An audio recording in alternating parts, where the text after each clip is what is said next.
We're going to talk about the demos that we recorded for the Dualitas record. Stuff's never been released before because we always felt it was like incomplete, I guess. So I'm trying to set the stage for you so you can get an appreciation for what was happening as you're listening to this demo and understanding where we were coming from. And then I'm going to show you how to get the demos on Spotify. You can stream them, download them from Bandcamp, and all that kind of stuff.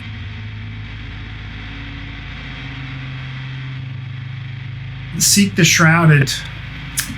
We did these demos in 2009. We recorded them in our rehearsal space that was in the legendary Thunderbox rehearsal studios. We would go up there and spend hours and hours and hours, of course. And at this time, we had just got done with the touring cycle for Folie Circulaire, which was a hell of a touring cycle. It was our biggest yet, I think. I think our initial national tour for that was with Watain on their second Sworn to the Dark US tour.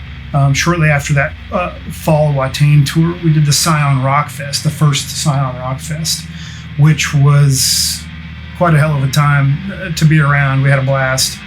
We also went on tour that summer with Mayhem. Cephalic Carnage was on the tour.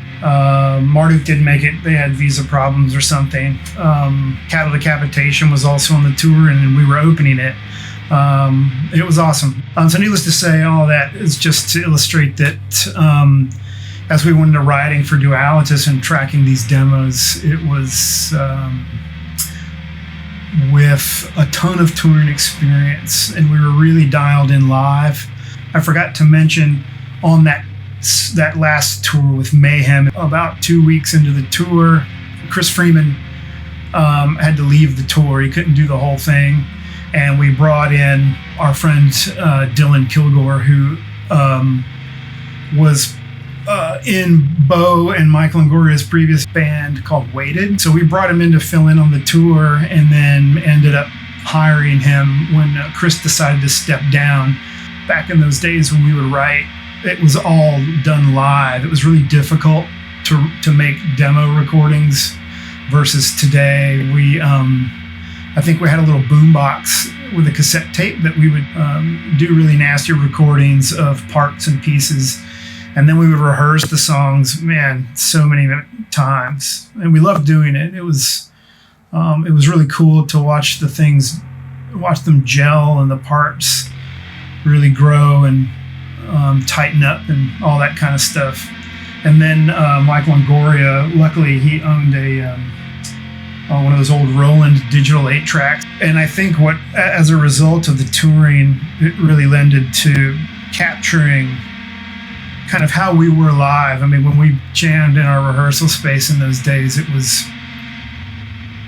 we were always jammed from the perspective that we were performing a show. So, because that's typically what we did, would rehearse our set lists over and over again. And then, so I think that kind of is what I hear now when I listen to these demos. It really comes across live. From song to song, you'll probably hear some variations from that are different than the studio release version, because sometimes we made changes to the songs after we demoed them, and it was so much work to demo them that we didn't demo them again. I mean, also, you'll notice that on a lot of these there aren't any vocals, because that was always kind of the last thing we did. For this album, Dylan and I wrote a lot of the vocals in the studio. We would take half days and go to Studio B at the jam room and just hash it all out. I mean, everything from patterns to lyrics, because we spent the night in the studio every night, so we just kind of worked around the clock or whenever inspiration struck. And I had a great time writing music with those guys too. So that's kind of it. I hope that sums this up for you and kind of sets the stage a little bit. If you want to learn more about these kinds of things or specific songs or any other aspects, please comment below. And we're self-releasing all of these demos on my label, which is Atlanta Grind Productions. I hope you dig it. Thanks for watching.